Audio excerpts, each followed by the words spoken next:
It's time for the absolutely, I'm on my way, completely, I'm almost there, random, why are there so many stairs? Podcast. Oh, jeez! With Andrew Rhodes. Hi, everybody, and welcome to the absolutely completely random podcast for Saturday, November 1st, 2020. That's right, it's finally February. Holy crap, we're 13 days away from Valentine's Day, so if you have a special somebody out there, yeah, let's just face it, I don't. But if you do, don't forget Valentine's Day falls on a Friday this year. I look forward to that. And don't forget this is a leap year, so we have a 29th of February. Oh, goody. But anyway, what am I talking about this time around? Well, I'm kind of glad you asked that question. This time around, I'm talking about a lot of stuff. The sad and tragic death of Kobe Bryant will be one of the topics this week. And because I could not find a really, I want to find a respectful way that ties in with my show a bit to bring it up and not just top it up out of the blue, because I'm not the world's biggest basketball fan. I'm really not. There is actually a topic that works for this, and it's a My Hero Academia author has paid a subtle tribute to Kobe Bryant, so that works really well. And it is a really nice tribute, too. I did see it. This is a really good one. A Busty Manga character is helping Red Cross blood drives. Okay, I mean, Sailor Moon was helping to promote safe sex, so what the hell? Why not? That makes perfect sense. Bleach creator Tite Kubo has a new project that's being announced. Ooh! There's a free 8-bit game out there for anybody that's interested. You can play it online. I'm going to be talking about that. The voice actress Minori Suzuki attempts 100 McNuggets challenge. Ooh! I mean, come on. I can down 100 McNuggets. That's not a problem for me. Bring it on. Let's do this. I can have fun with that. There's another saga in the ongoing Maricar case. Yes, another saga continues. I'll be talking about that. And some interesting news that dropped today, so breaking news, I guess you could say. Funimation has dropped, completely removed, and basically just done with interspecies reviewers. And yes, I will be talking about this. And no, I'm not comfortable about it, but there's a reason why, and you'll understand it when I talk about it. But anyway, all that this week and more on the absolutely completely random podcast. But before all that, you know the song and dance by now. ARHOADS-2012 on eBay. Wide variety of stuff for anybody out there that's interested. My crap could be your treasure. Stuff that I find could be something you need. One person's trash is another person's treasure. That's an old saying, and I stick by it. So be sure to check it out. That's lowercase ARHOADS-2012.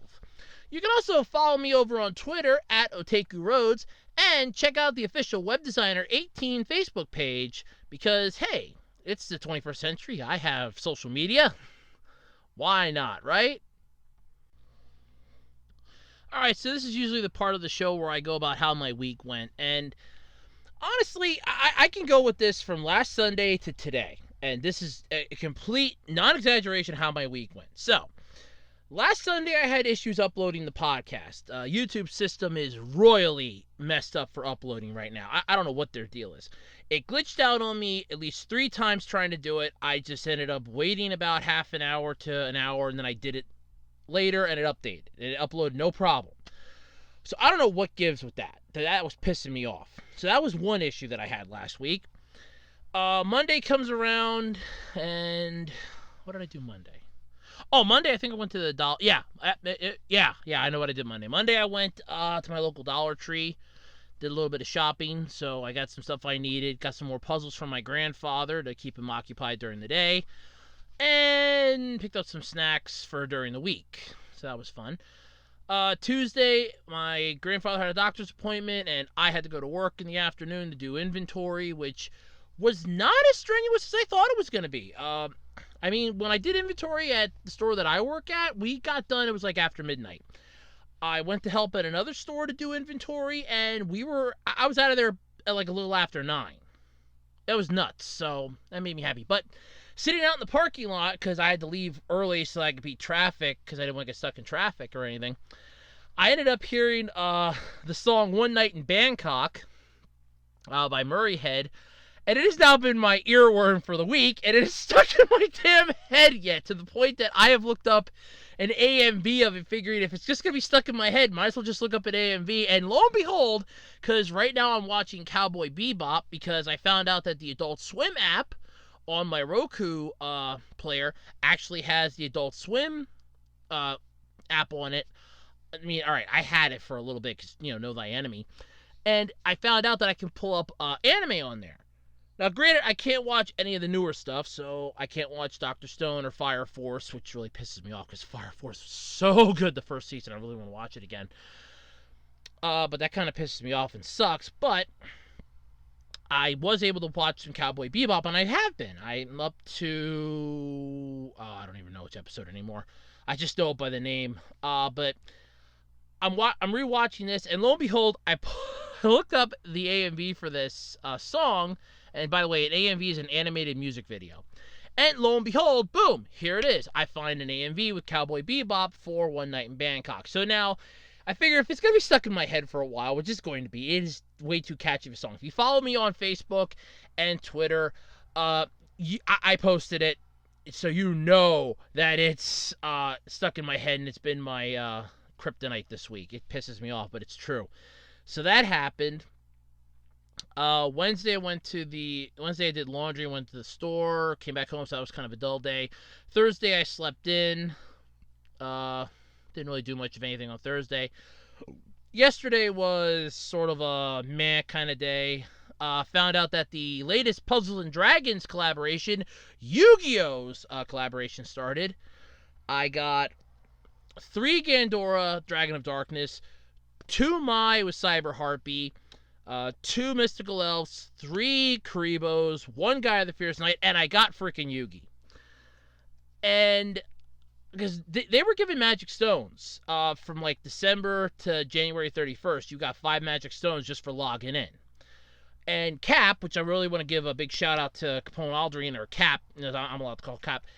Well, okay, I was told I can call him Cap because I mispronounced his name tremendously. I mispronounced the username, so it's like you just call me Cap. Okay, so Cap, I want to thank Cap for bringing it to my attention. It's a cool collaboration because a lot of the monsters you can get from the egg machine for the collaboration, you can evolve into assist monsters, which I really do like, because there aren't that many assist monsters you can get in this right now that have the equipable ability. And I've looked into this to try to get an idea of how many are out there. Some of them are just better off staying as monsters and not changing them into their equipped forms, while others are better just going into their equipped forms. So I have a few of these. I'm happy. I found out that there's one monster on here, though, that I'm kind of like, it would be nice if I get it, but I'll wait till like near the end of the collaboration and try it again, because I got like 120 Magic Stones left, and I don't want to piss them away. But that was yesterday. Today's been pretty much of a dull day. Watched Cool Runnings with my mom and grandfather, because my mom requested it last weekend. She goes, it'd be really nice if we could watch Cool Runnings again. Because I haven't, I could watch that movie again. I'm like, okay. Think to myself, I have it on DVD. She got it for me for my birthday the one year. And it's like, I'll just drag it down. We'll watch that. And that's what we did. We watched Cool Runnings today, which is a good movie. It's about the Jamaican bobsled team. So it's a good movie if you get a chance to check it out. I might do a review on it. I did have to deal with a couple people still pissed off at my Little Shop of Horrors review. But yeah, so there is that. You can't please everybody. And then I did do a rant video. If you haven't gotten a chance to check it out yet, I did a new rant video on the entire Pokemon Home thing, because I'm not touching it on this podcast. That was better off me just doing a rant video for it when I found out everything about it. Just go there. Just go check out my rant video. It's a little more free, a little more screaming and yelling. But yeah, so that's how my week went. Let me know how your weeks went, if you had a fun week or not. Without any further ado, let's get into the podcast, shall we? Alright, so let's talk about the elephant in the room here, if we can, for a minute. So, last Sunday, a very tragic event happened out in California. A helicopter crash that resulted in the death of, I believe it was 9 people.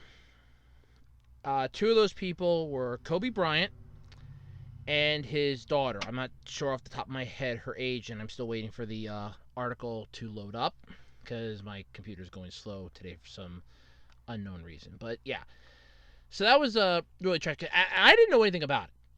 I had no idea that happened until last Sunday night when Kungi Muller, one of my subscribers, kind of brought it to my attention when they left the comment, and I was like, wait, Kobe Bryant died. And I was just like, because they said left the earth, and I'm like, left the earth? And it clicked in my head almost instantaneously. I mean, I'm thinking, okay, wait, they took a rocket ship. I'm like, no, wait a minute, they died. And it clicked in my head real quick then. Like, the two possibilities for what that would mean clicked in my head, and I'm like, okay, this was bad.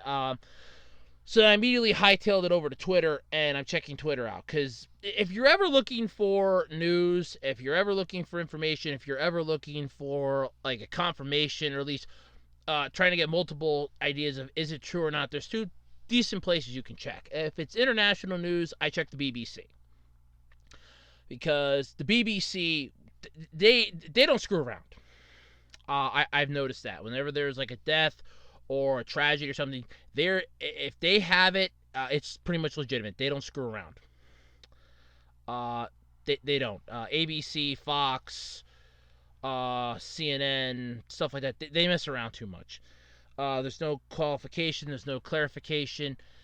And when I checked Twitter, which is the other source, if you're not 100% sure, if it's trending on Twitter, there's usually a source that'll have the article. And I'm like, oh, God. And boom, right there it was. And I'm just shaking my head like, oh, God, here we go. And I actually had to get off of Twitter last Sunday night. I had to just log off for the night. You could feel the weight of everybody's grief. It was choking Twitter last Sunday night. And it was just to the point where I couldn't take it anymore. I actually had to log off. So this is a real sad thing. And first off, I want to say the following. I did not know that he was from PA. I didn't know. I'm not a huge fan of basketball. I never really have been. Have I played basketball before? Yeah, out on the playground at recess when my classmates were willing to deal with me for the day, or when they weren't pissed off, or they didn't think I was the most annoying thing in the world and they wanted me to die. Yeah, I played, basketball with them out of recess. So I know basketball. I understand it to a point, but I'm not a fan of it. I never really was a huge fan of basketball. And I really did not know much about the man. I'm really sorry to say this. Because usually, and I have said this multiple times, you learn more about a person when they die than you ever do when they're alive. Because all of a sudden, you're finding more information out about this person when they die than you ever knew when they were alive. Because when Adam West died, I didn't know that he struggled to find work after playing Batman. I did not know that.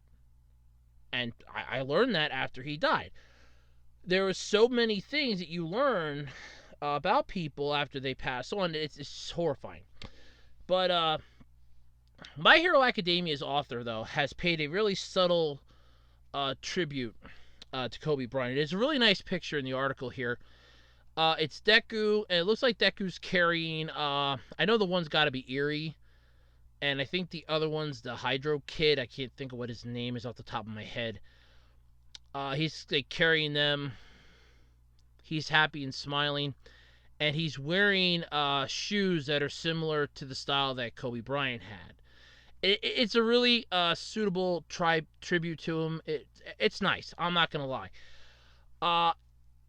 It's just okay. It took okay. All right, here we go. So the helicopter crash took the lives of his daughter and 7 others. So him, his daughter, and so 9 people total.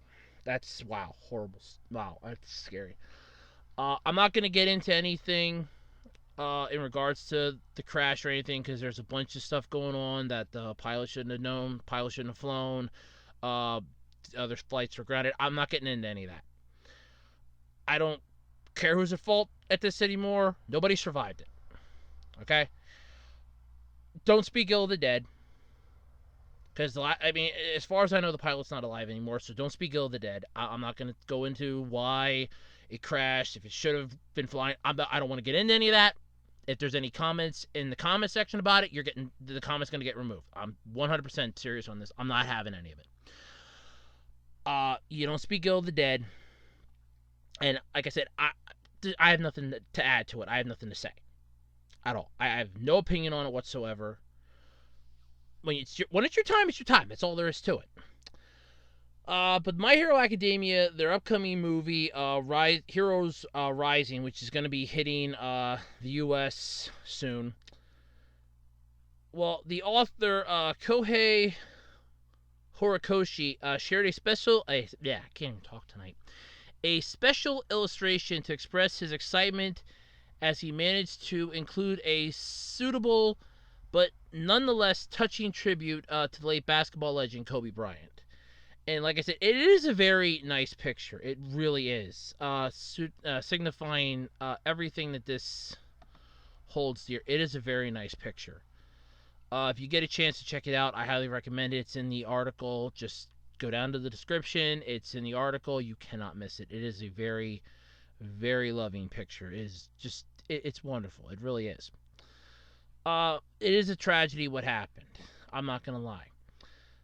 There is one thing, though, that did come out of it that I do want to touch upon. There were 2 petitions that I did see, because I signed up a while back, because there was a petition going out to get an anime season, a second season. A series, a second season.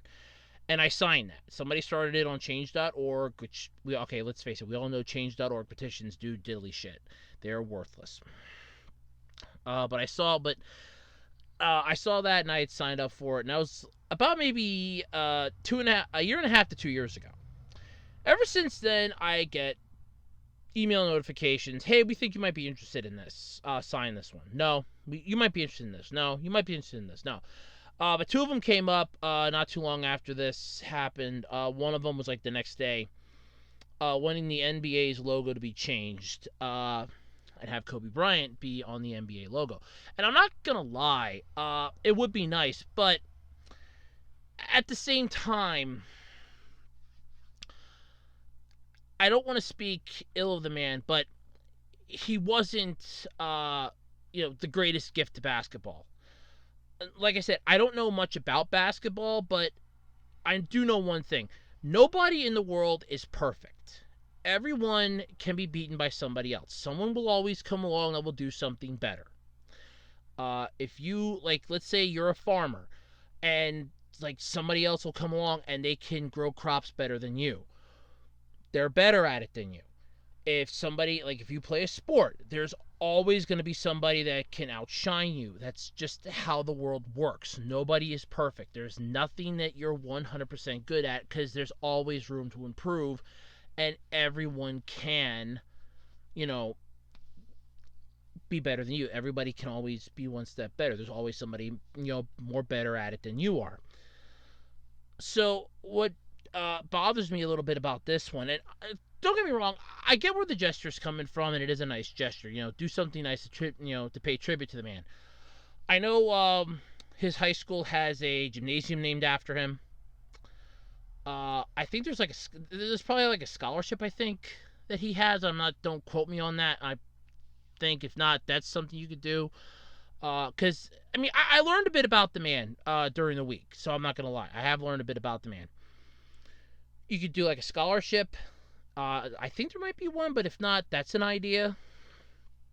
Have a scholarship program for some lucky people to help, inner city kids, or, down and out kids.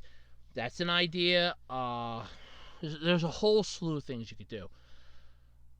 But I don't think changing the logo of an entire sports genre qualifies as something to do. Because what's not to say 6 or 7 years from now, somebody else becomes a massive legend in this game.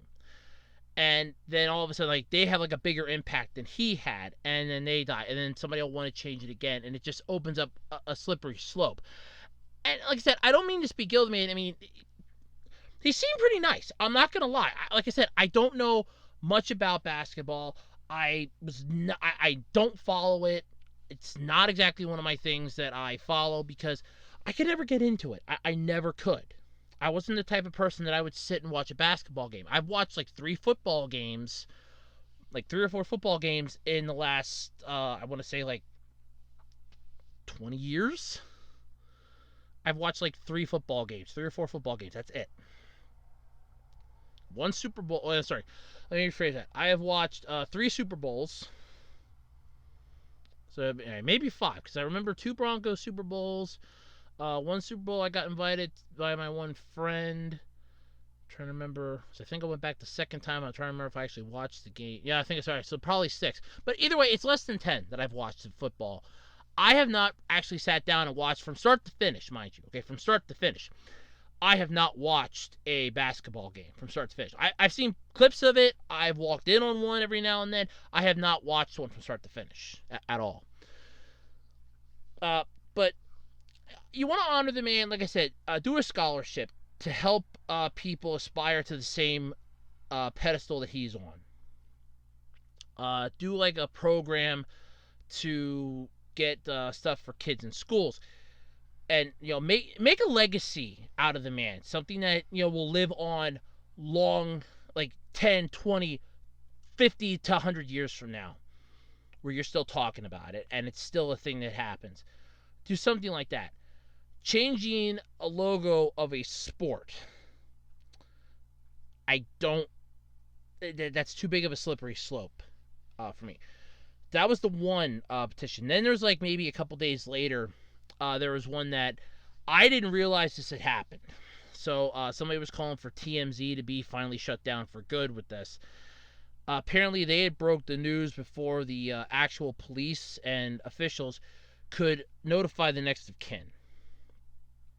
I don't know how much of that was true or not, but that was another petition that was circulating around to get TMZ shut down for good now. I never liked TMZ. I always thought they were kind of bad but according to that thing, because I don't know exactly how true it is. Like I said, I haven't had a chance to fully dive into this because last Sunday, like I said, Twitter was just too heavy with everything. I couldn't be on the site for too long. I was feeling the weight of everybody's like sadness and grief. It was too much for me to take. But if what TMZ did is true, first off, that's horrible because you basically 100% just went and ruined. You signed your own. You basically nailed your coffin shut with that one because what you did, and I'm sorry to say it that way, but it's true. Because what you did was basically you tell the world somebody passes before they have a chance, before anybody else has a chance to notify and soften the impact for family members. And especially with all like the hoax deaths and everything that have gone around, with like the one with Wayne Knight, I think Cuba Gooding Jr. was one of them that got one of those, and so many others. If what TMZ did is true, and if that's 100% legitimate that they did that, that's horrible. And I do agree with the petition then. But I didn't sign either of them.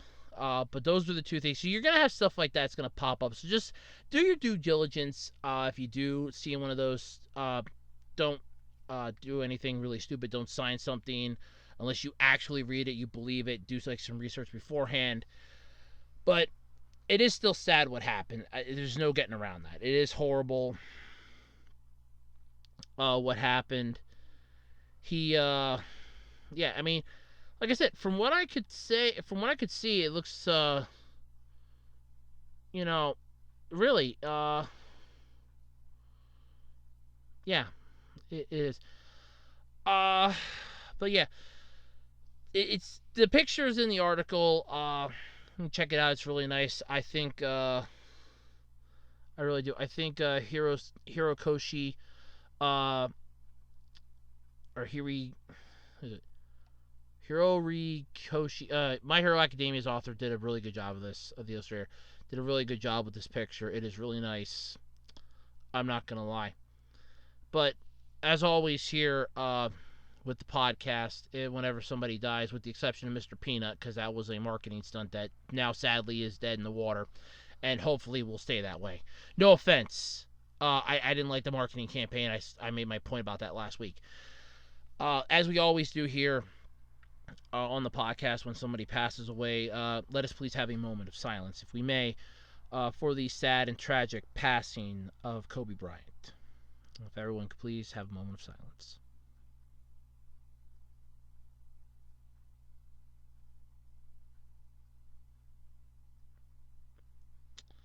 May you rest in peace. Alright, so I know it was I think sometime last year, I brought up this entire ordeal with Maricar. That was that thing over in Japan where you could go dress up as a Mario Kart character, drive around a little Mario Kart go-kart around the streets of Japan. And good old Nintendo, when they're not poking Pokemon fans with a pitchfork and prodding around a whole vat of acid, screwing Smash fans to the wall, and poking them with pitchforks and prodding them with cattle prods and stuff, they had their lawyers send a C&D to the Maricar people, telling them, no, you can't do this. That's our intellectual rights that you violated. Blah, blah, blah, and all this other stuff. Now, and I've said this on my show and on the podcast here a few times, like I said back then, this could be something that was really cool that they could have integrated into the upcoming Summer Olympics that are going to be coming to Japan later this year. So, what this was a... I know how it sounded too. But what it was, Maricar, Mari Mobility, which was previously known as Maricar, allowed you to basically, they were an unofficial real-life Mario Kart tour. They offered Tokyo, you could go through Tokyo, you could dress up as Mario Kart characters like Mario, Luigi, Bowser, Princess Peach, stuff like that. And people were doing this. There was a whole slew of issues with accidents, traffic issues, legality issues. All of those could have easily been solved with a little bit of time and effort, and that's fine. The biggest one they couldn't overcome, though, was Nintendo stretching their muscle and just going there with lawyers that could give Cartoon Network and Disney a run for their money. Nintendo pretty much walked in there, kicked the door open, and said, ho, ho, ho, you stole our intellectual property. Ho, ho, ho, here's a C&D. So they had to stop operations. But what this did, and I want to say, pissed off a lot of people. But what was more annoying, and I think I'll have to agree on this side, going through and rereading this over again, they were obnoxious to drivers and pedestrians alike. They infringed on Nintendo's intellectual property. It landed them in hot water, and they ended up being found guilty of infringement again. But what annoyed me the most about this is that I kind of will agree this is a bit of a nuisance. Now, if you would have like a special license plate or have something on the vehicle and tell them they, have them sign a waiver that says, we are not held responsible for anything you do. If you destroy something, it's on your head. If that cart gets destroyed, you're paying the damages. And they would have pushed all the... Because then it's basically like you're treating it like it's your property. You're not treating it like it's somebody else's. Because you don't want your stuff destroyed. And if you're stuck with it, yeah, they're worse. But like I said, this could have been something they could have integrated into like the upcoming Summer Olympics. But I don't see that happening now anymore. Because Nintendo stretched their muscle and decided that they're going to get their lawyers involved. Like I said, when they're not, prodding people with pitchforks, dressed as Satan in vats of acid. Yeah, they're basically pulling a Mike Kennedy. Yeah, as Ian would say, they're basically doing the Mike Kennedy. But following a previous verdict, which wasn't the only recent one either, Nintendo had been awarded 10 million yen, or about $92,000 American, from Mari Mobility, attempted to appeal. That didn't work out for them. And Inside reports that the most recent verdict sent the amount owed even higher. Mari Mobility now charged with paying Nintendo 50 million yen, or 458,000 American dollars. First off, damn. Second off, damn. Third off, damn. They had this issue, like I said, a few times over where they got screwed legality-wise. And I will say this, like I said, it's a good idea, but it was just one of those, it was poorly executed.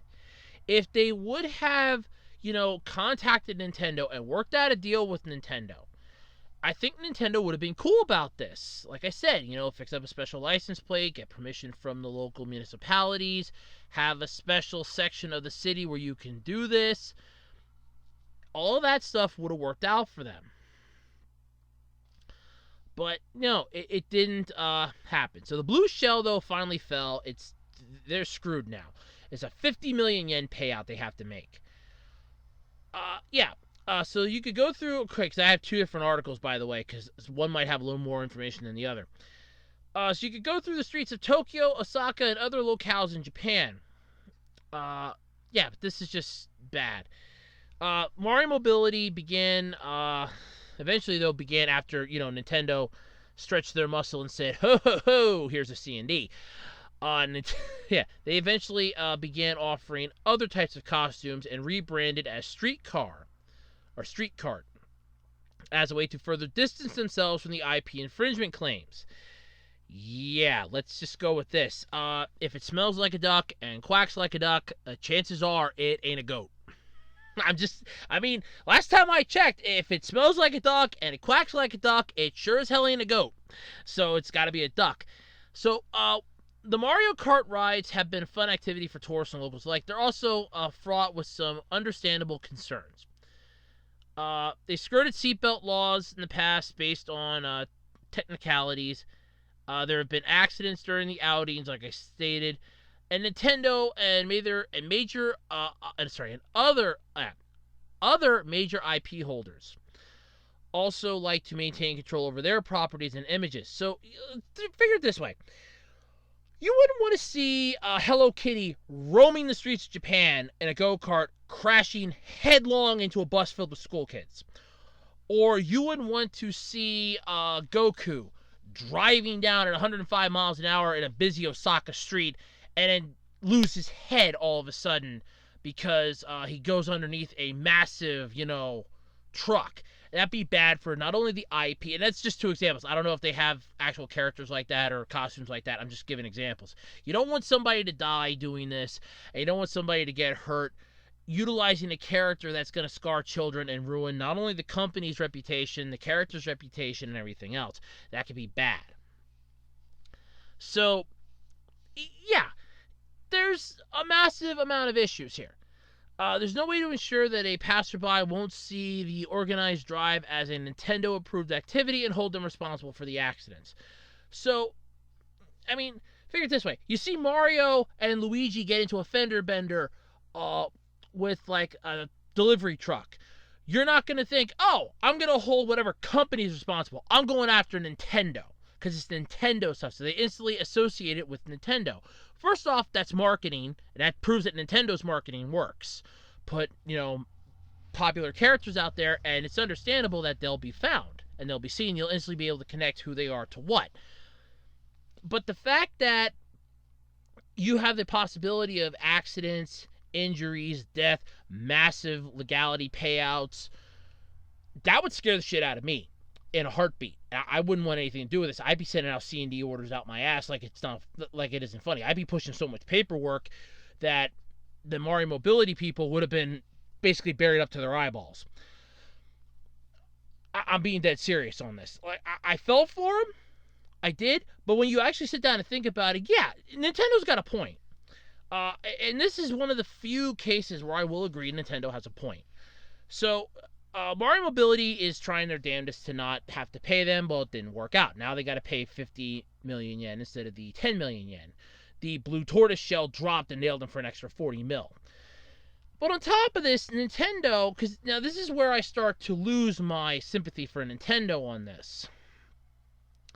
Because, remember, we have that Super Nintendo World in Osaka. There are plans for an official Mario Kart experience at Osaka's Super Nintendo World, which would make Mario Mobility a genuine competitor. So this is Nintendo, in a way. I mean, first off, besides the legality, safety issues, and everything else that Mario Mobility just skirted and said to hell with, which does worry me, trust me, because when I was a kid, I wanted a go-kart. I'm not going to lie. I did. I kind of fancied one. My grandfather and my mom kept talking me out of it, for good reason. I won't deny they had a good reason in it. Am I still pissed about it? Yeah, the little kid in me is. I would have loved to have had one. Now that I actually have a license and I can drive, I don't really like to drive all that much. Go figure on that one. Unless they absolutely have to. But, yeah, it's basically... Go-karts are not the world's safest vehicle. They're not street legal for a reason. And even if you would make these street legal... make them like a small car or something, like I'd say like the Shriner cars, if anybody knows what I'm talking about with that, you'd still have to deal with legalities for, even if you worked out a deal, licensing deal or something with the companies, with the license holders and stuff like that, if you worked out a rights deal, you'd still have to deal with insurance, possibility of death or injury. There's too many things here to deal with, and that's something that a lot of people never think of. Like I said, I feel sorry for Mario Mobility. They could have just said, okay, we won't do it anymore. Not a problem. C&D's worked. We won't fight you on this. We apologize. Problem solved. They wanted to take Nintendo on. It was a stupid idea. It was a stupid idea. Nintendo is like Jet Black from Cowboy Bebop. He bites into an opponent. He does not let go. That's how he got his name, the Black Dog. That's how he got his nickname. With Nintendo, you try to take them on, and you'll see why they're Nintendo. You will see why Nintendo is Nintendo. Nintendo have lawyers. Nintendo's lawyers are pretty powerful. Nintendo's lawyers can kick ass and take names. I mean, they don't win all the time, but 90% of the time they do, 10% they don't. What do you think the odds are in your favor? But for Nintendo, though... Besides the fact that Mario Mobility would have been a competitor, which, yeah, I could see their reasoning then for, hey, not only are they misusing our IP, but the possibility somebody could die, somebody could get hurt, we're going to be held responsible for this, and we have Super Nintendo where we're planning the same thing, snuff them out. It was just a mafia hit, basically. The more you read into this now, like I said, the more you read into this now, it's a mafia hit. And that's the problem with something that goes on for a while with time and everything else. You learn and eventually find out more stuff. So your opinion does shift. So like when this first came out, if I felt sorry for Mario Mobility and for Maricar, I don't feel sorry for them anymore. When you find out that, yeah, they skirted seatbelt laws and they skirted safety issues, or... they're using go-karts, and there's been accidents. People can actually get hurt. And you start weighing the positive with the negative, you will eventually change your opinion, and I have. But, yeah, so, okay, streetcars... okay, this is cool. They actually have an official website. Let me see if I can pull this up. Yeah. Alright, so, well, anyway, it looks like this 50 million yen bombshell has done its job, because Street Kart, which is now what Mario Mobility is known as, I mean, first off, they've operated through several different secondary companies across Japan. That, first off, worries me as to, like, what are they? That's like a shady operation. But they have an official website, which, oh god, I actually have it pulled up. Holy hell. Let's see. Okay, in terms of use. Okay. They have a business model patent pending. Oh god. That does not help much. Let's see here. Oh, wow, there's a price. Oh god, there's a price. Oh Jesus, this should be good. Okay, their website's nice. I'm not gonna lie, the website's beautiful looking. Damn. There's a price. Okay.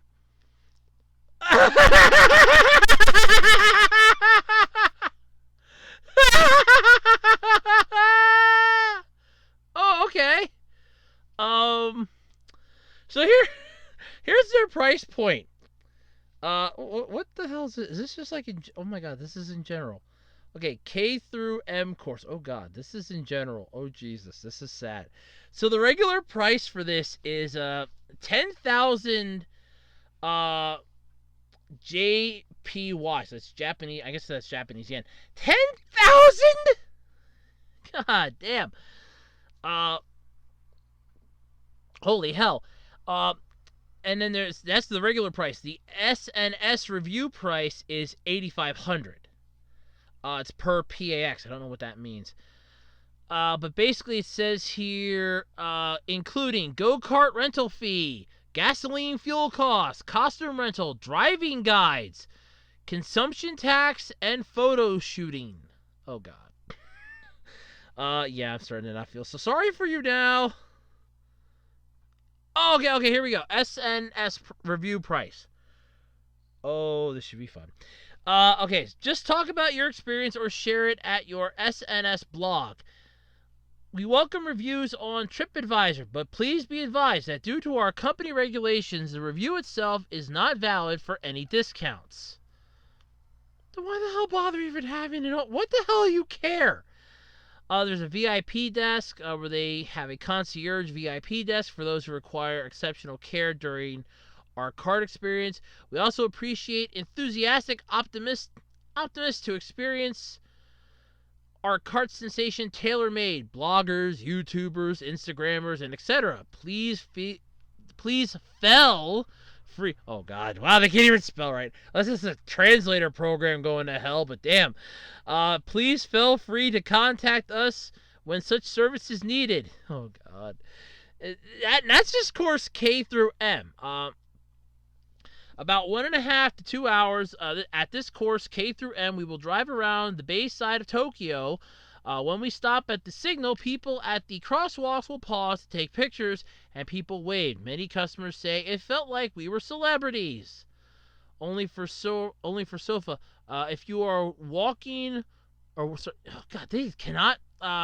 Jesus, they really cannot get this thing to translate right. If you are working for U.S. forces and provide a 420EJ, you can exemption tax. God, Grammarly. I can't stress that enough. Grammarly would help you here. There's course K through L, which is the long Tokyo. What the hell? Okay, the long Tokyo tour. What was the other one? Short? Oh, the middle Tokyo tour. And now there's the long Tokyo tour, which is 13,000 yen or 11,000 for the SNS review. I'm assuming that's yen. Jesus Christ, that's a lot. For 2.5 to 3 hours. You drive around the bay side of Tokyo, stop at signals, people at the crosswalks will pause, take pictures, and people waved. Wow! They wave.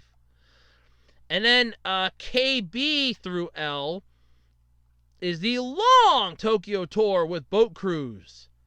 With boat cruise! Oh, wow! With a boat cruise! Oh! Yeah, just do the whole Gilligan's Island thing here, since you actually have cars. It's scarier. 18,000 for the regular, 15,000 for the SNS review. Wow. Oh yeah. So you get so the SNS review doesn't get you a discount. But yet it costs less to do the SNS review than it does for the regular price. What the hell? If there's no discount, to just have it as a regular price. No, that's preferential treatment, you jackasses. Let's see, same concept. I love the driving guides. You need a guide to drive. Okay, that's interesting. What else we got here? Each of our shops course different from each other. If you are a repeater and want to go another course, try visit another shop. Blah blah blah blah blah. Everything else. But you have options on here. A face guard mask, which is free on both the regular and SNS review. Shades, again, same deal, free. Helmet, which is free. Oh, that's good. You at least care about head safety. Action cameras are 300 per H for the regular and 250 per H for the SNS review. And photo shoot experience is 3,000 per head. And kid is 2,500 per head, with 2,500 per head for the SNS review and 2,000 per head for kid. Wow. Photo shooting option is for non-drivers to follow the carts on tour to join in the photo session during breaks. The participant fee for non-drivers includes any and all admission fees at break locations. Why not just have somebody that follows along and brings your family with you in another vehicle? That way you didn't have to worry about any traffic law violations. And then just like optional costume prices here. You got like a fake mustache, costumes for sale, micro SD class 10 card of 8, 16, and 32 gig. Blah, blah, blah, blah, blah. We advise all customers to show up with proper attire, no heels, no sandals, or long skirts. Then you have the shop here. It's just... Okay, I'm not going to lie. I felt sorry for you at first. I'm starting to not feel sorry for you anymore. I'm really not feeling that sorry for you anymore. Yeah.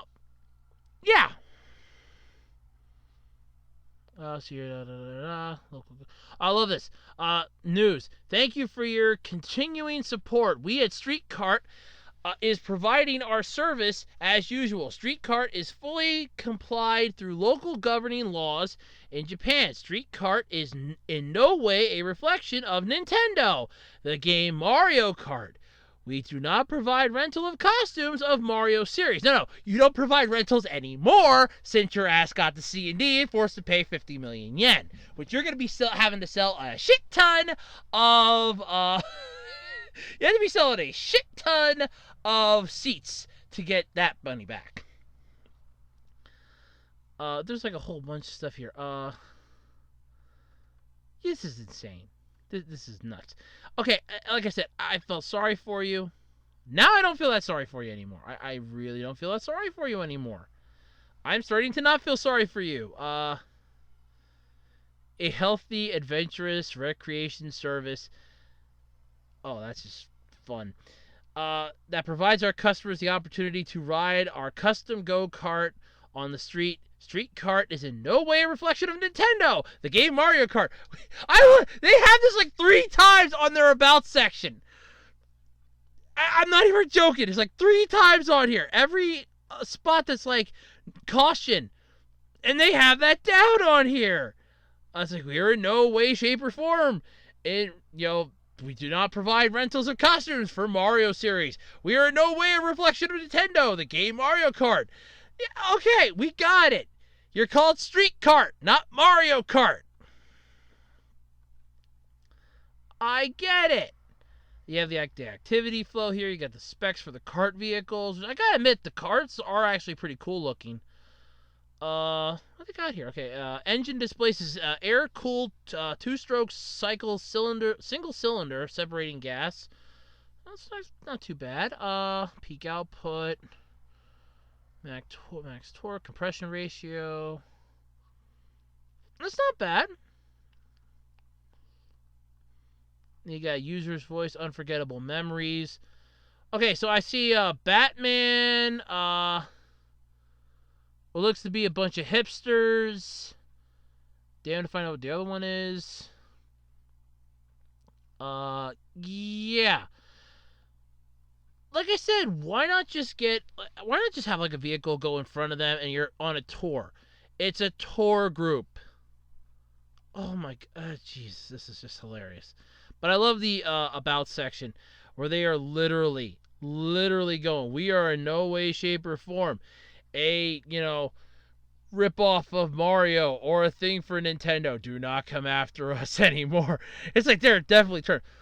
They're going to be continuing to operate normally, but yeah, this fine as hurt them. That is a no-brainer. They took a hit, and they are going to they're going to feel it. But like I said, you sit down, you feel sorry for them. Then at the end of the day, you don't feel that sorry for them anymore. Because now it's basically, oh, look, you guys have been doing this for how long now? You got away with it. Enjoy the fact you got away with it. You're getting some bad publicity for it, but you got away with it for a little bit. Now Nintendo came in, smacked you down, stomped on you, and said, this is it. It's C&D time. Now you owe us. Like I said, they're like the mafia. They came by, and you just had, it was no problem at all. And now all of a sudden, boom, in comes Don Mario with Don Luigi and Don is Peach, and nope, your guys, and Don Bowser's even with them out in the car. Your asses are done. Just, like I said, they're operating under different companies, everything else. I'm confused by it. I draw the line. But that's the latest on that. I know it's going on a little bit, but now you can actually dive into it now because I could never pull up their site before. Now I was able to pull up their site, and that's even worse. So, yeah, that's a lot of fun. All right, so for a lot of you fans that woke up or went onto your computer, your tablet, or your phone, and you wanted to pull up the latest episode of Interspecies Reviewers, you were probably shocked to find out that Funimation has yanked it off and removed it entirely. Not an understating circumstance. So here's what happened. Funimation confirmed to Anime News Network on this past Friday that it has removed the Interspecies Reviewer anime from its streaming platform. The company provided Anime News Network with the following statement from a spokesperson, which was the same statement, by the way, that was sent out to anyone that someone just contacted them, because it's the same statement I saw all over Twitter from people that were sending them emails asking what the hell is going on. It says, and I quote, "After careful consideration, we determined that this series falls outside of our standards. We have the utmost respect for our creators, so rather than substantially alter the content, we felt taking it down was the most respectful choice." So what is this series about, you ask? Here's how it's described. Beauty truly is in the eye of the beholder. From elves to succubi, the cyclopsy, and more, the interspecies reviewers rate the red light delights of all manner of monster girls. The only thing is, they can never agree on which species is the hottest. So, it's basically what a lot of people were thinking is an Ichi series. However, some people are claiming that it kind of falls into hentai. It could be sort of like Aiken that's like borderlining it, but let's face it, I don't care. I saw the trailer for this thing. It didn't thrill me. I thought, okay, it's kind of interesting. I knew somebody that I follow on Twitter would definitely get a kick out of it, and I said it to him. I was like, oh yeah, I knew about it. And I was like, okay, fine. I honestly have no opinion on this. I didn't watch an episode of it. All I saw was the trailer. The trailer didn't thrill me enough to sucker me into it, so I don't care. But Funimation yanked it off, and a lot of people were pissed. Now, the company did plan to stream the series with both English subtitles and an English dub. So a lot of people are pissed. And they're just like flat out screaming and hollering. Because, oh my god, no, this is horrible. Because now it's, all these people now lost their jobs. It is something that a lot of people don't understand. And even, I'm not saying that I 100% understand how everything works, but it is a pretty good assumption. I doubt anybody lost their jobs on this. If Funimation was dubbing it in-house, they probably had voice actors that were already doing 6 or 7 other anime series. Or have like a few people like, okay, we have these series that, you have the voice. We're just gonna, you don't have to worry about this one anymore. As for the editors, because there's no animators, it's just the ones that would have to, do the vocals for the lip flaps to make them work and come together with the audio. I could see them suddenly going, yeah, don't got to worry about this project. We're going to send you over this one. So it's not like anybody really lost their jobs. They just got shifted around from at best. But a lot of people are pissed off about it. I did see rumors that it's still going to be going, but it's just not going to be with Funimation. I don't know how true that is. I don't know. I don't know exactly how true that is. I have no clue. Because if Funimation was the one that was streaming it and the one that was licensing it in the U.S., you would just have to go with whoever has the rights over in Japan. Because I don't think Funimation would have it over in Japan. If they did, well, then they're probably not going to air it in Japan either. I don't care. It didn't thrill me. I'm not exactly heartbroken about it, but there's a lot of people that are going, what, they didn't read the plot of this, they didn't read the subtitles, they didn't know what this was about, and they greenlit it. Funimation has had many anime series that have borderlined the adult genre. Crayon Shin-chan is one of them, and that's immediately the first thing that came to my mind when people were going, they didn't read the plot of it, they didn't understand it. The first thing that came to my mind was Crayon Shin-chan, that's basically, as I explained it to my mom, and she agrees with me, it's South Park anime style. It is literally the anime equivalent of South Park, in a way. That's what Crayon Shin-chan is. It is the anime equivalent of South Park. It's not bad. I watched Crayon Shin-chan. I thought it was funny. But as far as this is concerned, okay, I don't know what to qualify it as. It's one of those mixed bags. The plot didn't thrill me. The trailer didn't interest me. It has no bone with me. There are hundreds upon thousands of anime series that, get greenlit and don't survive very long. Funimation is not the first studio to do this. Now, whether or not this was because it didn't meet their standards, we don't know what their standards are. But let's figure it this way. Funimation has their head in a massive vice right now. The whole Mc Nugget thing is not helping them. That leaked Dragon Ball voice actors thing did not help, though I still think that's being taken out of context, but I'm not getting into that fight, nor do I even want to try to get into that fight anymore. I'm done trying to deal with it. But you had that went on. Funimation doesn't need any more bad publicity. If they're yanking this off because, down the road, there's an episode that might be similar to, an issue with, SAO Alicization episode 9, I think Funimation will yank the plug. And they'll go, nope, we're not having this. Because that did not help SAO. That was a massive thing that did not come out of the right way to help them. It turned me off the series for good. The first 2 seasons and the movie that I have yet to watch are about all the further I'm going into it, and that's all the further I care to go. But it turned me off of that. As far as this, there's a lot of anime, like I said, that get greenlit for dubs and then get shut down. A perfect example would be Media Blasters. They had Bakuman. That they were licensing that for the anime. They got 1 volume of the DVD out and stopped it right there.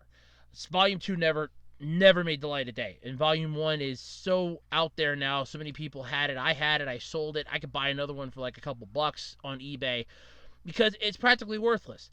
I think Viz has the rights to it now. But Viz had a couple that they stopped partway through. There's a lot of them that, either the funding fell through for it, they don't feel like funding it anymore, or they want to funnel their money towards something else that might, that's a guaranteed win. This could have also been fallen under a category, because if you've ever seen Bennett the Sage's Anime Abandoned, you'll know what I mean by this. A lot of anime distributors back then, back in the 90s and that, they got anime, in the 80s and 90s, they licensed anime titles, but they did it in big batches. So it's they wanted one particular one, but in order to get it, they had to agree to take X amount as well, because, the company didn't want to let it go. So it's well, look, we'll take this one and these as well, and then you can, then we get the one that we want, and these other ones will get the light of day too. It was why we got a lot of those crappy dubs back in the 80s and the 90s. So with something like this nowadays, they could still be doing this practice. We just don't know. Because keep in mind, anime is a humongous industry. Whether or not it's, good anime, bad anime, piss poor titles, horrible plots, what have you, it's still a pretty big industry. Massive even. Especially over in Japan. Not so much here in the States, though it is growing in popularity. But over in Japan, it's huge. So yeah, you do have the possibility that this could have just been a title that, look, Funimation got with 6 or 7 other ones that they wanted the licensing to, and at the end of the day, they're yeah, look, you know what? We got the license, but we had it on a consensual contract where we could yank it if we didn't trust it. Let's see how it goes for a couple episodes. And they could have honestly, they could have known the plot. They would have had to have greenlit it first off. To greenlight it, they would have had to have seen the plot. They might have figured, okay, let's give it a couple episodes, let's see what it does. And it may have only touched a niche group. let me put it this way. Let's say that the group only existed for like 5,000 viewers. That's it. And Funimation was hoping it would have brought in 10 or 100, 10 or 20 times that. So like 50 to 100,000 viewers an episode. If they're looking at this and going, look, we got 600 viewers, and that was the same for like episode 2, episode 3, they would have just said, nope, you know what, forget it. It's not paying off enough. It's not worth the time and effort we're putting into it. It's not worth it for our state, for our mindset, and for the company. We're just going to take it off and be done with it. It's a sinking ship, and they just put it out of its misery. There are people that like it, and yeah, I get the feeling about that. There have been some anime that I like too that got canceled. But, it is what it is, and stuff does happen. Does it suck? Yes. Does it mean that somebody else won't pick it up down the road and put it out? No. Somebody else might buy it up. Funimation might sell it to somebody else. They dropped it off of the thing. They've removed it. It didn't say that they got, that they stopped the license. They still have the rights to it. They could easily go back to the original people and say, look, we don't want the rights to it anymore, and then that group goes and takes it to somebody else. Or they could make a deal with somebody else and go, nope, you're going to get the rights to it, but we want this one. They could do a trade. A lot of times that happens too. So it's not dead in the water yet, but as far as Funimation is concerned, it's dead in the water, yeah. Still, though, it's not something I would get entirely pissed off about. Like I said, the trailer didn't thrill me enough to hook me into it, and there was a slew of other anime that came out that I'm still waiting for the next season on, especially with World Trigger, Fire Force, Dr. Stone, Build Divers Re-Rise, that spin-off from Gridman. This is just a drop in the bucket, and right now it's sort of like the downtime for anime fans until like the next full season start kicking up, till the next stuff starts coming out and everything else. And not every anime is a massive hit. Look at all the TV shows in the world. You have majority of CBS's programming that craps out after a couple episodes. There have been some Fox shows that died off after a couple episodes. Nickelodeon, Cartoon Network, Disney. Not everything in the world is a guaranteed hit. Does it suck? Yeah, especially if you were looking forward to the next episode. Yeah, it does. There's a whole bunch of people here. I'm trying to see who's all in here, but you have like designing characters, performing the opening and theme song, stuff like that. All that's in here. Okay, Yen Press licensed the manga and and they were the ones that described the story. The manga ran a special one-shot.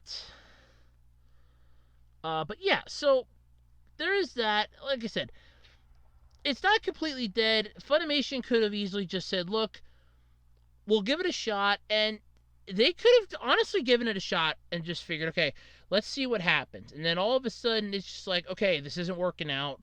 We don't want to have it anymore, and just yank the plug on it. It's not the end of the world. Yeah, okay, it won't air anymore. If you enjoyed it, that's fine. Like I said, to each their own. I say that all the time. To each their own, and it's fine if you enjoyed it.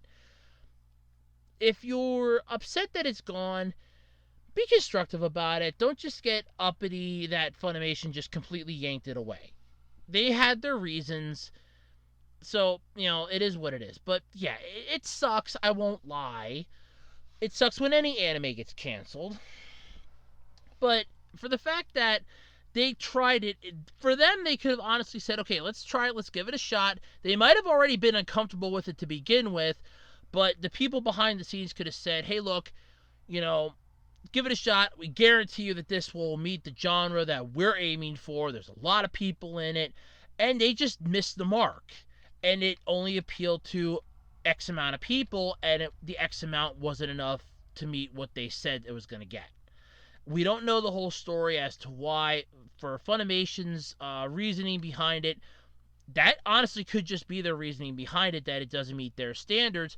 Their standards could be it didn't bring in enough viewers, the content was already a little iffy for them, and they just decided, nope, we really don't want to have this associated with us right now, or ever. There's too many possibilities, but people instantly were going with, oh, they're just pissed off with the content. Or they're pissed off at the genre and the description and how the story is, and that's all it is. Yeah, it could be, but there could be other things underneath it too. Ratings, viewers, stuff like that.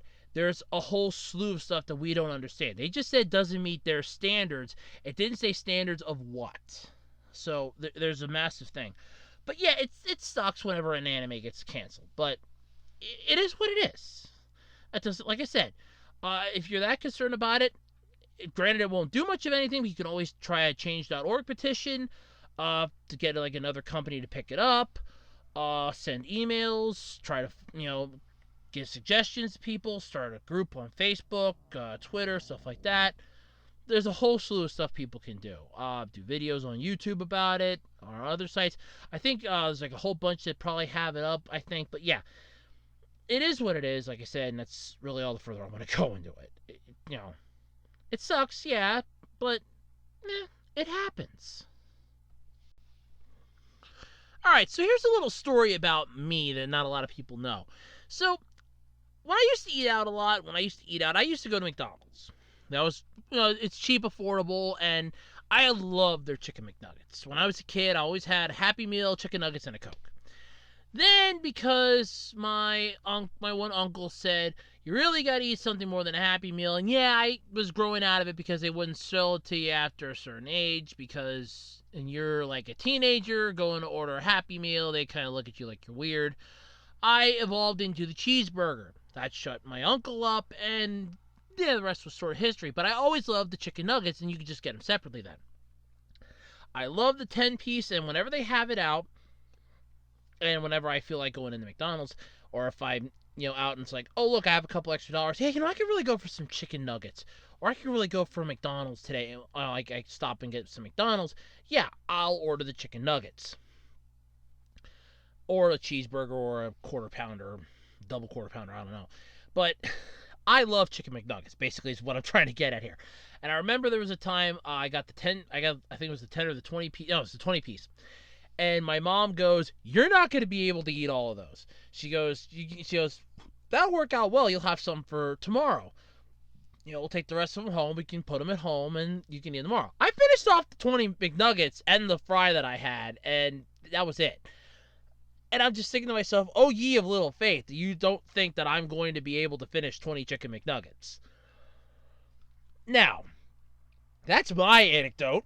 So what does that have to do with this topic? Well, voice actress Minori Suzuki attempts to down over 100 McNuggets. You poor child. Yeah. I would rather just do this myself. So what happens when a popular member of the Japanese voice acting community becomes a YouTuber? Well, I'm assuming that a lot of stuff could happen, but I'm guessing the Chicken Nugget Challenge is going to be what they're talking about, of course. They start taking part in ridiculous challenges, of course. That's exactly why voice actress and singer Minori Suzuki from Macross, Deltas, Freya One, Cho's School Roads, Momo, Shinozuka, I'm guessing those are some of the ones she did. I never heard of much of them. I've heard of Macross, is about it. Did for her new, and I am gonna mispronounce this, I know it, Mino Ringo YouTube show, the first episode of which features a bold McNugget challenge.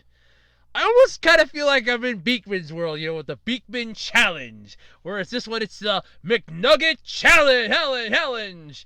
Screw it! I want in! I want in the McNugget Challenge right now! Oh my god, I want in the McNugget Challenge. Let's do this. I want in the McNugget Challenge. I can eat 100 of those things, no problem. Let's do this. I can eat 100 chicken McNuggets. I know I can. I know I can.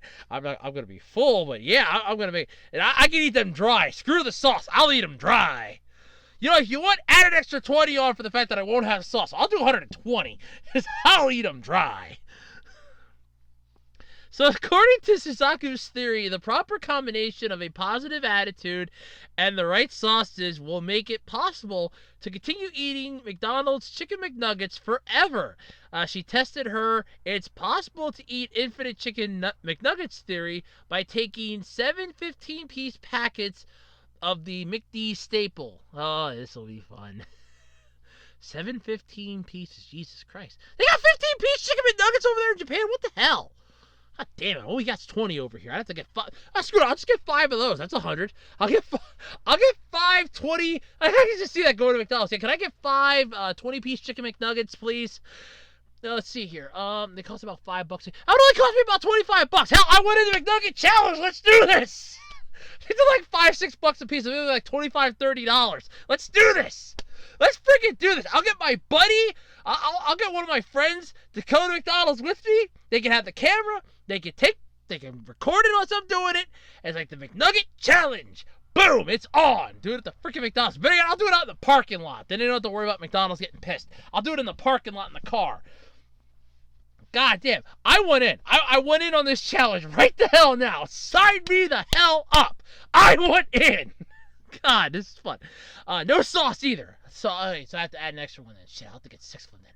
Damn it. All right, fine. I'll get 6 of them. Let's do this thing, man. Let's do this. So Suzuku's plan was to conquer it with the power of barbecue, mustard, and cheese fondue dipping sauces. Cheese fondue? Really? Ew. So, do you think she can do it? Well, you don't need to know any Japanese to find out. This experiment ends in the video below. Or how the experiment ends. So there is a link to the video. Hold on. No. I would pull it up. But you know what? Let's let the suspense go for itself. I'll have the link in the description under this if I remember. I'll try to remember. I'll leave myself a note. If not, it's in the article. Check it out for yourself, see if she does it. But I want in the McNugget Challenge! I mean, if you can get this to be sponsored by McDonald's, like they have it at their restaurant, hey, if you can eat 100 chicken McNuggets, you get like a $300 McDonald's gift card, or you get like some neat McDonald's swag. I will sign up. I will sit in that restaurant and eat the McNuggets. Do you have to eat it with barbecue sauce, though, or any of the sauces? Because I want to eat them dry. If I have to eat them dry, you can add on an extra 20, and I'll eat them dry. I can eat 100. I guarantee you I can eat 100. Yeah, I'm probably not going to feel too good afterwards, but I can eat 100 of these. I should have had Professor Clump here for this. He would love this. I can eat 100 of these with my eyes closed. All right, maybe not my eyes. No, maybe with my eyes closed. But I can eat 100 of these. No problem. I went in. I went in on this challenge. I went freaking in, damn it. I went in on this. I want to eat 100 chicken McNuggets or more. Screw it. I'll take 120. I'll take 120 chicken nuggets. I can eat that, damn it, on my own. I guarantee it. I can polish off a 20 McNugget. No problem. I want the 100 McNugget challenge. Alright, I want this. It's like a freaking belt of honor. I'll have it like plastered on my wall, like man versus food. No, it's just Andrew versus the McNuggets. The battle of the century. Who will come out on top? Andrew the YouTube king of Web Designer 18's YouTube channel, or the Chicken McNuggets, the staple of McDonald's for centuries to come. You got publicity size the hell out of this thing for anybody that would want to try, but I want in. Dude. I want the McNugget. I want to do the McNugget. I'm sorry, this is making me salivate here. I want the McNugget challenge. I want to do this. My God, I want in. Oh. This is almost making me contemplate that. It's like, okay, just take about $40, go buy some McNuggets, get my one buddy to come with me. It's like, no, you're going to record this while I eat these sons of bitches. That's how this is going to work. It's just 100 McNuggets right here, and I'm going to eat all of these babies. No dipping sauces. I'm going to eat them dry. Mostly because I'm not a fan of their sauces. If I had to eat that, that will kill the challenge after like maybe 3, because I can't stand their sauces at all. I can't even stand the smell of them. But no, I mean, if I can eat them dry, 100 McNuggets dry, I'll put her to shame. Look, I can eat them. I'm a big man. I can eat them. I can eat the McNuggets. I can eat them. That's not a problem. I can eat them. Oh, this is gonna be interesting. I have to watch the video now, see if she was able to do it. Oh man. Oh, I want in. Okay, so last year I had one of the best topics that I am ever going to have on this podcast. I don't think anything in the world will ever top it. And that was the Sailor Moon condom. Nothing's ever going to top it. If I ever have to do a top 10 favorite topics of my podcast, that is number 1 in a heartbeat. I was losing it. I was laughing my ass off. I could not breathe well doing that. I was it. When I told, because my mom listens to every single podcast I've done, I had to forewarn her. Do not eat or drink anything when this topic comes up. Like, there is a topic. You will know which one it is. She knew which one it was. When I said it in the intro, she knew which one it was. So when it got to that point, she put down her drink. She made sure she had no food around. She was laughing hysterically because she was winking. Okay, the condom winks at you. I'm sorry. That's where it loses me. But that's number 1. That is the best topic I have ever had on this podcast and probably ever will. Unless something comes along that can beat it, but I highly doubt that will ever happen. We have a close contender, though, for at least the top 5. So, to help the Red Cross, who out there really likes giving blood? Let's really think about this for a minute. Who really likes to give blood?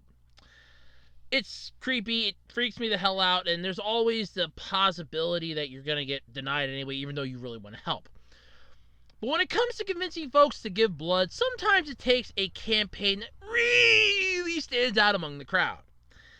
The Japanese Red Cross Society has tested the waters with the use of a character from anime and manga in the past, including the key Busty manga character Take's from Take's I know I'm going to mispronounce this.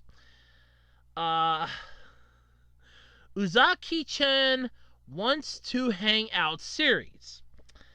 Not all the attention, though, not all of the attention drawn to the first campaign was positive, but that doesn't mean it wasn't a success. In fact, it was as popular as you might expect. So a second blood donation campaign featuring manga lead, featuring the same lead is officially on the way again. The bonus for this one is a folder for those who donate 400 milliliters of blood or 200 milliliters for boys age 16 or girls age 16 to 17. So the bonus items will be handed out upon request, so those who object to the character art won't have to worry about getting one. So, you don't have to worry about getting it if you don't want it. So it's a folder. I'm assuming, okay, there's a picture of what it looked like the last time, of what the campaign looked like the last time. You know, it doesn't really sell blood, but then again, it might be saying it in the word bubble. I don't read kanji. But, okay, so, like I said, this isn't the weirdest thing that has ever come out of Japan. You know that anime is a huge influence in a majority of things when you're using it to help get blood donations, promote safe sex, and prevent sexually transmitted diseases. You know that there is a thing when you're using Pikachu to help teach railway safety, when you're using this and that to help garner possibly lost and frightened children. Yeah. You know that it's a huge influence. So this is not the weirdest thing for them to do. And like I said, after hearing about the Sailor Moon condoms, which, by the way, for those of you new to my podcast or new to my channel that just subscribed, I highly recommend going to check out that video. I think it was July. I think it was in July, and I know it was last year. I couldn't stop laughing. I know it was last year. I'd have to double check it myself, but I'm pretty sure it was last year. But yeah, so go check that one out. It's well worth your time and effort. I laugh hysterically, and it's well worth the topic, and you can read it in the description then anyway. I know the event's long past, but after that, this, not even an impact to me. This is just like, oh, okay, so they're influencing you to come in and, give blood. Either, because I really like that character and I want, this is like an original thing. This is cool. And this is like a rarity. The only way I can get this is to give blood. Now, that doesn't mean that people, because there's also the other side to this. Unless they have not for resale on this, there's a chance that somebody could go there, donate the recommended milliliters, get the free collectible item, and plop it up on eBay and make money off of their donation. It's scummy, I know, but there are going to be people that are going to do that. But like I said, this does not... This is like nothing. So this is like a top 5 maybe thing, but it's still interesting. So at least it's going to be handed out upon request. So you don't have to object to the character if you don't want it. You don't have to be pissed off if you don't want it. You can just donate the blood, and you don't have to have the freebie that goes along with it, the bonus item. You don't have to get it. As for the art itself, though, it has yet to be finalized, but they have down what the last one looked like, and like I said, you can see the picture of it in here. It's interesting. I'm not going to lie. Yeah, I do kind of... I kind of feel for it, but at the end of the day, look, if it helps get blood, which is a good thing, and you do need donations to come in, if you have to hand something out, that's not entirely unheard of. A lot of times you get a cookie for donating blood, so you still are getting incentive for giving something, because you can't just give something for nothing. Now, okay, they give you the cookie, I know, to so you don't pass out or anything, but still, you're getting something. In this case, you're getting a folder that has a Busty manga character on it as a thank you for donating blood that will probably be used at some point down the road to help people. So it is useful. You're providing a service, and you're getting something to remember it for the rest of your life. It's worth it. But it's just hilarious. Because, I mean, nothing after the Sailor Moon condom anymore surprises me. And this didn't even crack my radar until I looked at the topic sheet, until I was looking for topics, and I came across this, and I'm like, my God, it's like the Sailor Moon condom all over again. But no, it's perfect. It works. Do they have that when the next event is? Let's see. I don't think they do. No, I don't think they have down when the next event is, but, yeah. So it's not that bad. It's not horrible. But if you do want to donate, there is the, thing you can do, and you will get the incentive. So that's pretty cool. They at least come up with a way to help you, get an incentive. So that is pretty nice of them to do. They're not just having you do something for nothing. But still, I get how a lot of people might get a little pissed off at this, but the best part is it's optional. So even if you don't want it, you can still donate and feel good about yourself, and you don't have to have the large-breasted manga character following you home. So it's a win-win for everybody. It really, really is. All right, so the last 2 topics I'm going to combine into one because we're kind of running short on time here. I'm already over my hour and a half time limit I usually set for myself max, so I do apologize. So, Bleach creator Tai Kubo to reveal a new project this March. So, for those of you that were a huge fan of Bleach, it was one of the 4 main manga, 4 main manga and anime series. Because there was always Dragon Ball Z, One Piece, Naruto, and Bleach. Those were the 4 big boys on the block.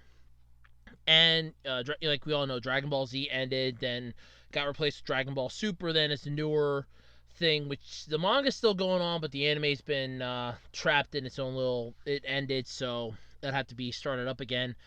Naruto ended and was replaced with Boruto, which is complete and total garbage. One Piece is still going, and it's actually getting pretty good. And you have Bleach, which is now apparently getting something new. So here's what it is.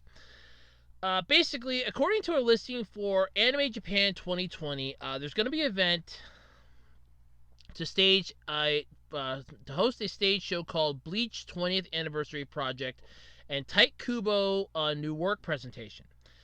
So you should know what's next for the artist soon. Presentation is scheduled for March 21st. It will have Shonen Jump editor-in-chief in attendance. I'm not going to pronounce the names. I'm going to mispronounce it, so I'm just going to skip it. Alongside American Zarigani comedy duo member. Okay, can't even pronounce that either. And the voice actors are going to be there then too.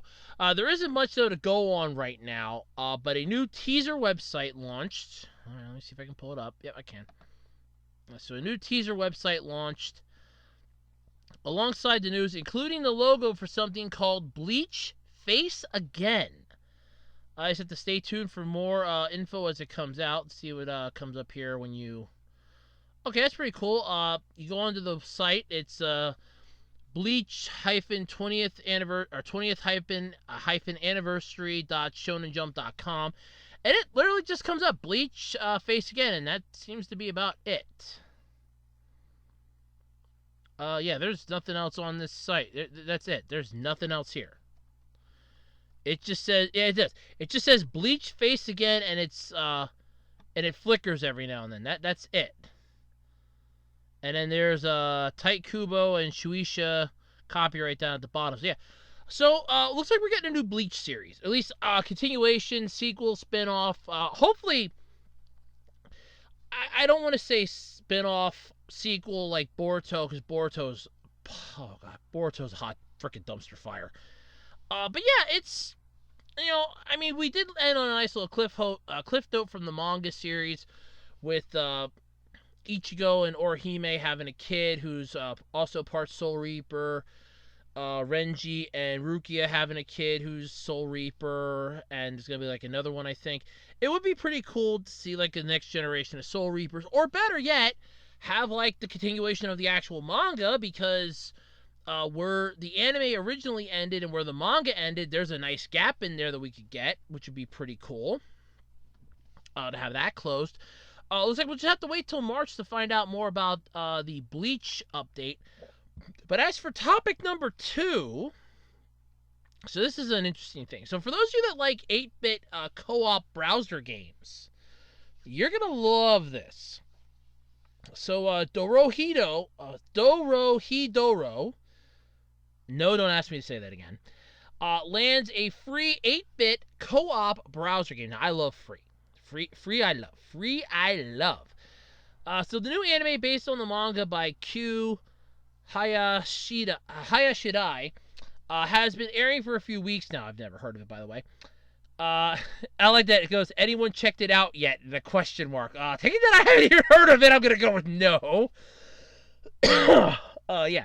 But to keep the hype train a-rolling here with this one, because, they want to ride the gravy train on biscuit wheels.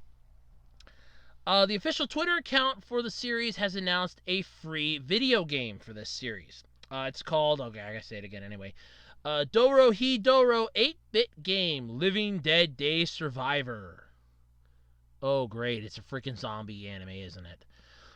As the title suggests, an 8-bit game like those of old. Yes, this might interest retro gamers, too. Playing as one of the series' 2 main heroes, K-Man and Nikaido. Oh, great. The side-scroller involves you defeating zombies one after another. If you can make it to 6:30 a.m. on the game clock in one piece, you win.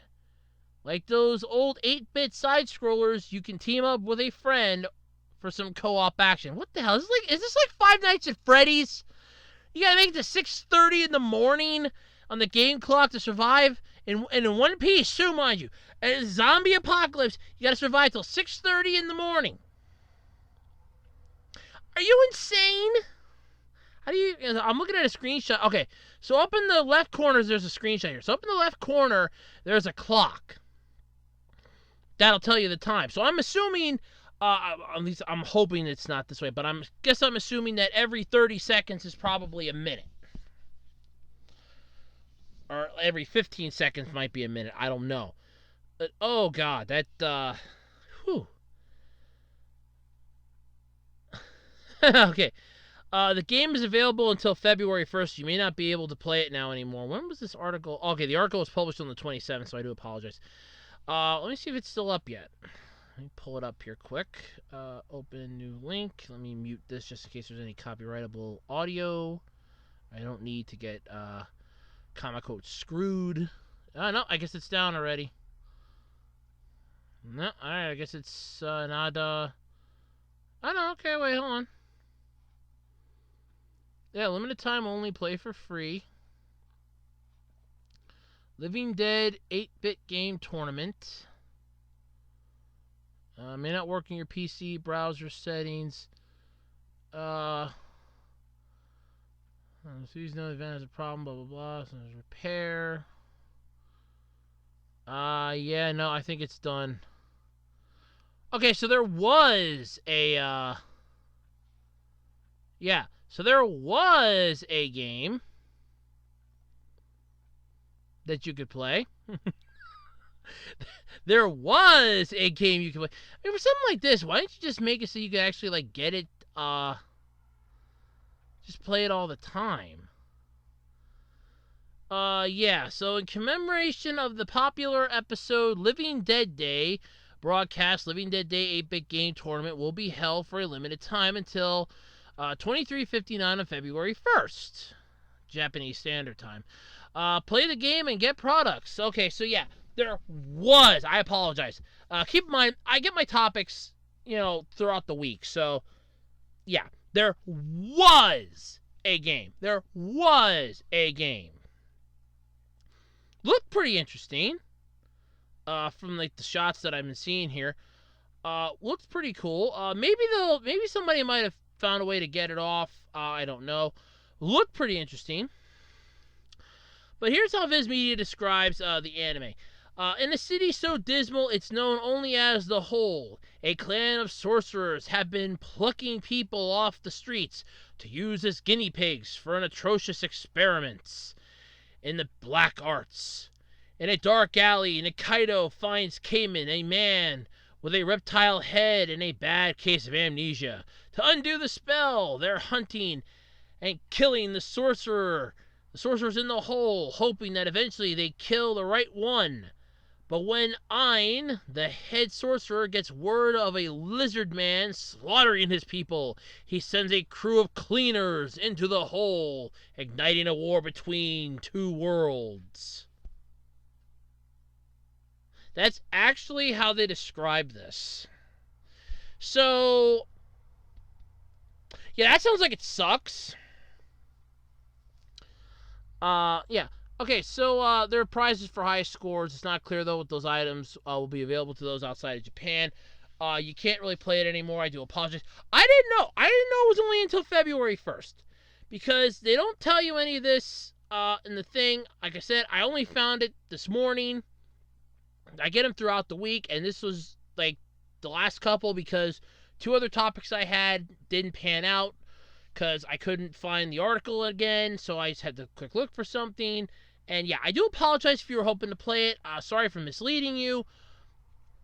It happens. This isn't the first time either that it's happened, and I look like an asshole.